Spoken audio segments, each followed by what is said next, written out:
On a rainy night in Manila, Manny Pacquiao was driving his car after a long day of commitments.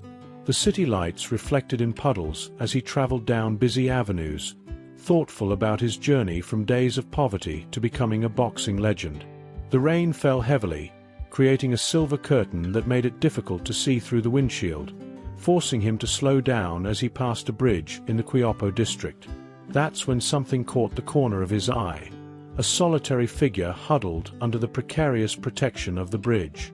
Manny didn't usually stop in these situations, knowing he couldn't help all of Manila's needy, but something about that silhouette made him slow down even more.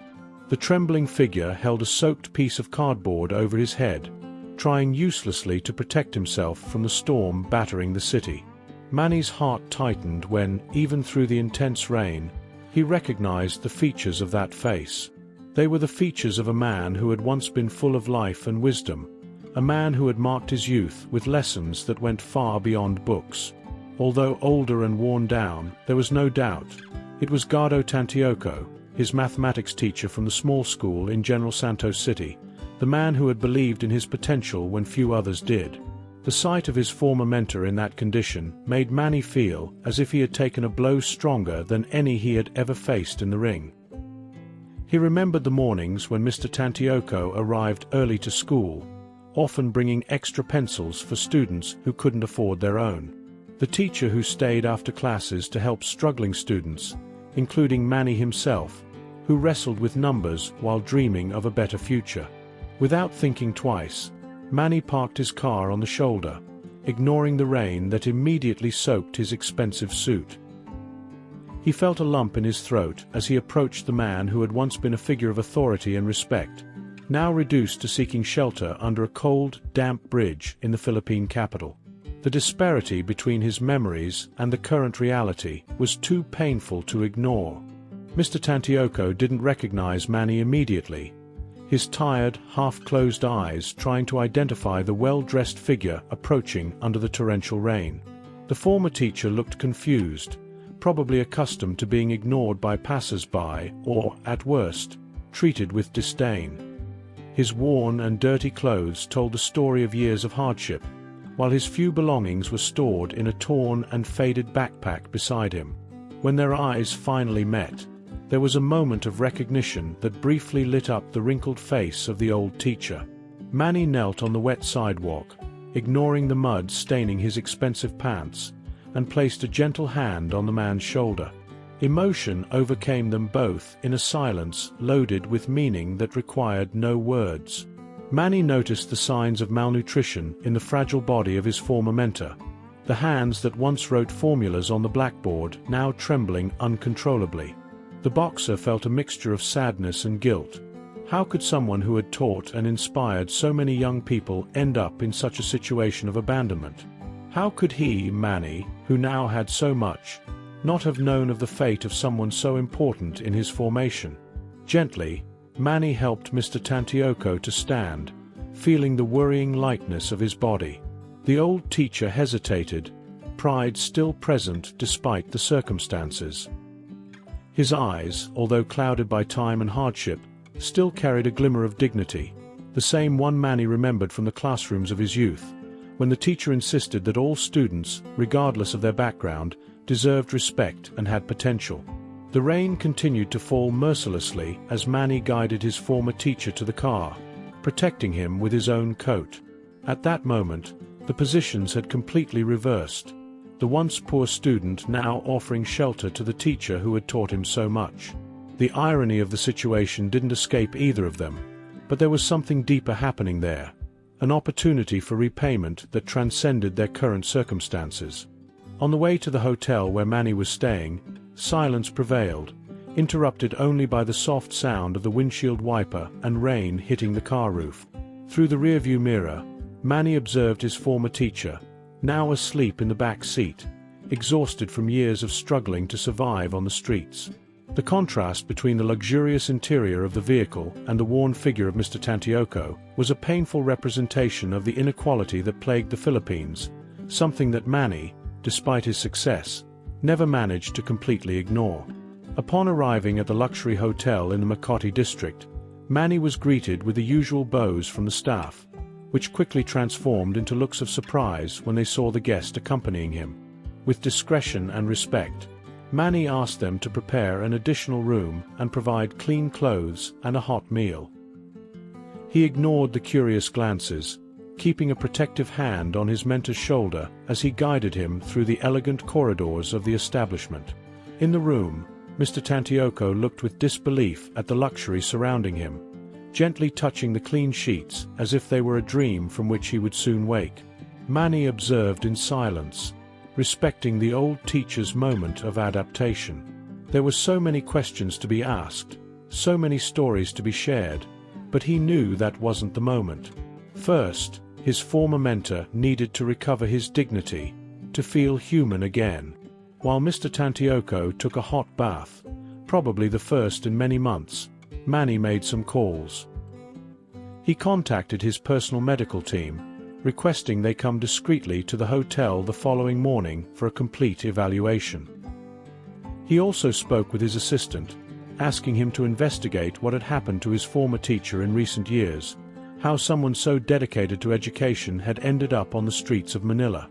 That night, after a nutritious meal that Mr. Tantioko could barely finish, his stomach unaccustomed to substantial food, Manny sat near the window of the room, watching the rain that still fell on the city. He reflected on the whims of fate, how life could take such drastically different turns.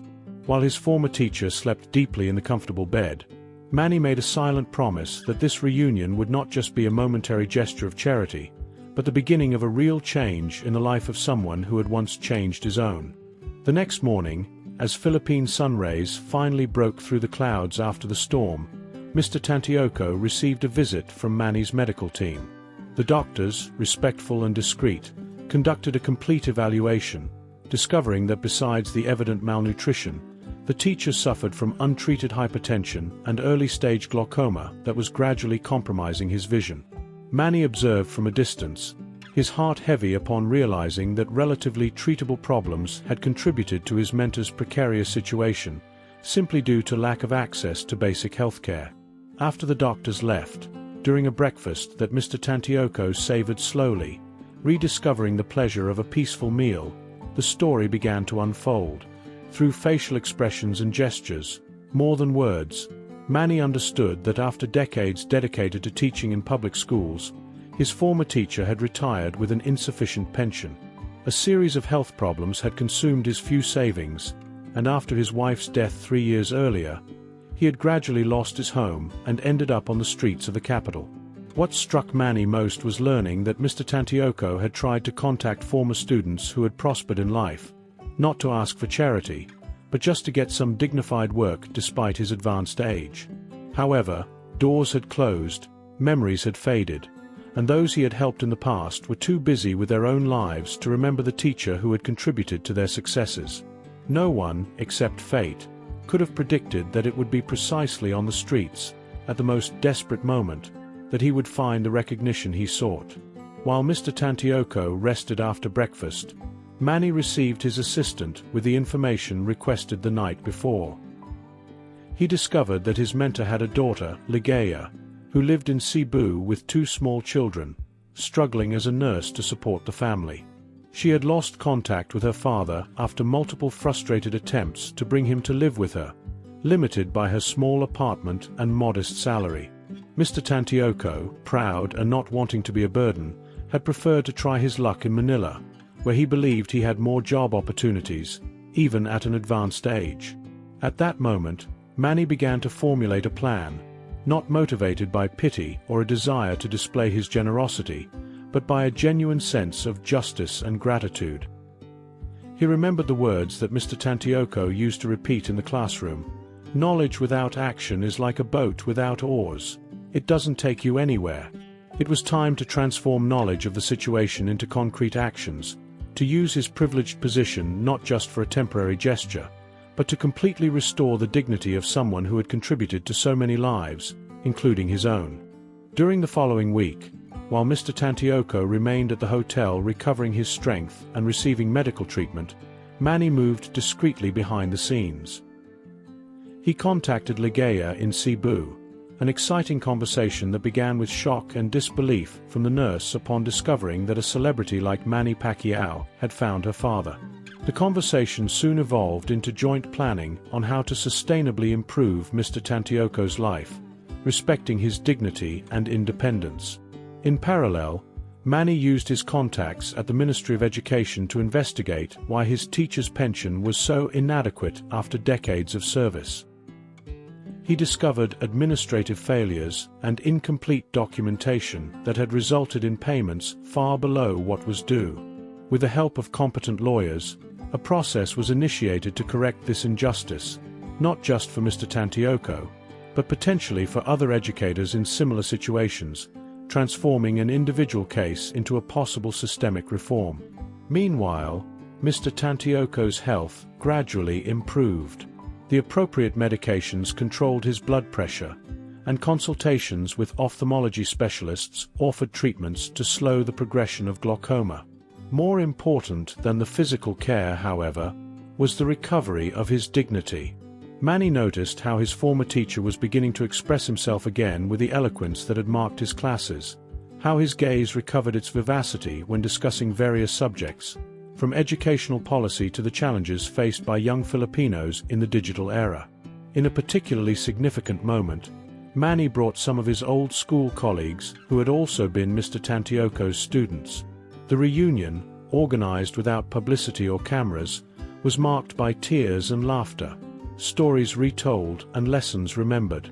For the old teacher, realizing that he had not been forgotten, that his work had truly impacted lives, seemed to restore something fundamental in his spirit, something that poverty and hardships had obscured but never managed to completely extinguish.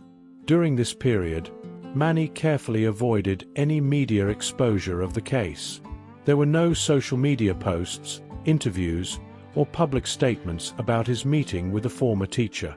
This was not an opportunity for self-promotion or to polish his public image, but an act of genuine gratitude that he felt should be kept in the private sphere. The discretion with which he conducted the entire situation reflected his respect for the man who had contributed to his formation, an approach that Mr. Tantioco himself had always valued in his lessons about ethics and integrity. After almost a month of recovery, the time came to implement the next phase of the plan developed jointly by Manny, Ligaya, and Mr. Tantioco himself. On a sunny morning, they boarded a flight to Cebu, where the teacher's daughter anxiously awaited reunion with the father she hadn't seen for almost 2 years. At the airport, far from the spotlight that normally followed the famous boxer, one of the most emotional moments of the journey occurred: the embrace between father and daughter, a silent reconciliation that communicated more than words could express. Ligaya's small apartment in a modest neighborhood of Cebu revealed to Manny another reality of the Philippines, that of dedicated professionals who, despite being essential to society, such as nurses, teachers, and technicians, often struggled to maintain a dignified standard of living. Ligaya's 2 children, 8-year-old Mateo and 6-year-old Isay, received their grandfather with a mixture of shyness and curiosity, not fully understanding the journey that had brought him back to them, but instinctively feeling the importance of the moment. Manny observed the family interaction with a discreet smile, feeling privileged to witness such an intimate moment. It was then that he revealed the second part of his plan. He had acquired a spacious apartment in a safe and well-located condominium in Cebu, a short distance from the hospital where Ligaya worked. The new home, registered in the nurse's name, offered enough rooms for the entire family, including an adequate space for Mr. Tantioco, who could maintain his independence while remaining close to his loved ones. Ligaya's initial reaction was one of polite refusal, the same pride that characterized her father evident in her posture. She expressed gratitude but insisted she could not accept such a significant gift. Manny, respecting her feelings, then proposed an alternative. The apartment would be considered a joint investment, with Ligaya gradually acquiring participation through monthly payments well below market value, at a pace that would not compromise the family budget. It wasn't charity, Manny explained, but a fair opportunity for someone who dedicated her life to caring for others. During the move to the new home, something unexpected happened. While organizing the few belongings that Mr. Tantioco had kept in a small storage unit before ending up on the streets, They found boxes of old notebooks, detailed notes from decades of teaching, with innovative methodologies, creative exercises, and pedagogical reflections that the teacher had developed throughout his career. Manny flipped through those yellowed pages with reverence, recognizing in them not just memories of his own education, but a treasure of practical knowledge that could benefit new educators and students. Inspired by the discovery of the notebooks, and after long conversations with Mr. Tantioco about his never-realized dreams for Philippine education, Manny envisioned an opportunity to transform that reunion into something even more meaningful. He contacted the University of Cebu, a respected institution with which he had already collaborated on sports projects for low-income youth, and proposed the creation of a special mentoring program for future teachers, focused on innovative methodologies for schools in underprivileged communities. To Mr. Tantioco's surprise and joy, the university not only welcomed the idea, but offered him a position as a special consultant for the program. His vast practical knowledge, combined with decades of experience in the most diverse teaching conditions, from rural schools without resources to overcrowded urban institutions, represented an invaluable source of wisdom for young pedagogy students.